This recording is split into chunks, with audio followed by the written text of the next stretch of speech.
Un article sur Tom's Guide concernant Tesla qui ajoute la radio à ses voitures pour $500. Pardon. Attendez, juste. On m'explique là. Pourquoi la radio n'est pas de base sur les Tesla en Amérique?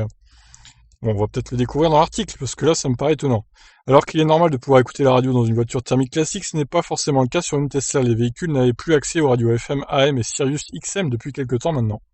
Mais pourquoi? Tesla propose une mise à niveau incluant la radio pour la somme de $500, ce qui n'est pas donné pour une option qui devrait être normalement incluse de base. Mais c'est honteux, quoi. C'est quoi ce délire?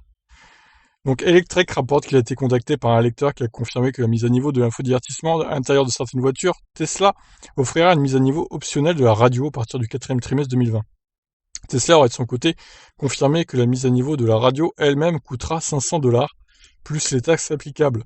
De plus, le coût sera de $3000 avec la mise à jour de l'infodivertissement. C'est hors de prix, quoi. Alors, en effet, au début de l'année, Tesla avait lancé une mise à niveau de l'infodivertissement à $2500, mise à niveau MCU1 vers MCU2, pour les propriétaires d'anciens véhicules Model S et X. Elle avait été offerte aux propriétaires de Model S et X construits à partir de mars 2018. Tesla avait retiré les radios AM, FM et Sirius XM au profit des radios Internet que vous pouviez écouter depuis des applications comme Spotify.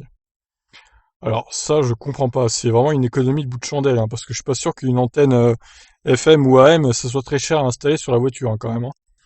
L'ajout de la radio coûtera aux propriétaires de ces anciens modèles un total de $3000.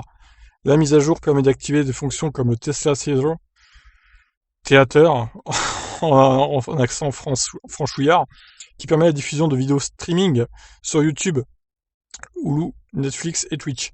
On retrouve aussi Tesla Arcade pour jouer à des jeux vidéo, ainsi que Tesla Cam et le mode Sentinelle. Pour effrayer les vandales, bon, la voiture Tesla sont équipées d'un mode Sentinelle, ça on sait.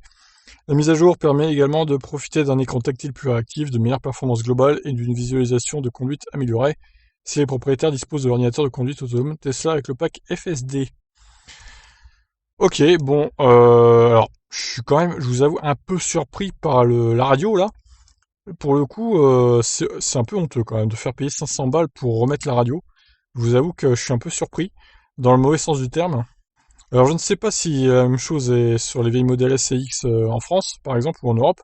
Mais là, c'est un peu vicelard de la part de Tesla, je trouve. Bon bah écoutez, à vous de me dire hein, si les explications de l'article vous ont convaincu ou pas, mais moi je trouve que c'est un peu déplacé de la part de Tesla de faire payer 500 balles la radio, qui est quand même la base dans une voiture, quelle qu'elle soit d'ailleurs, qu'elle soit hydrogène, qu'elle soit électrique, qu'elle soit thermique.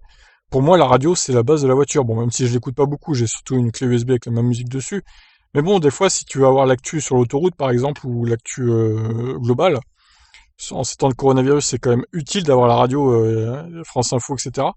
Bah, tu peux pas. Donc, c'est quand même étonnant. C'est quand même étonnant de la part de Tesla. Je vous laisse réagir. Qu'est-ce que vous en pensez? Ciao.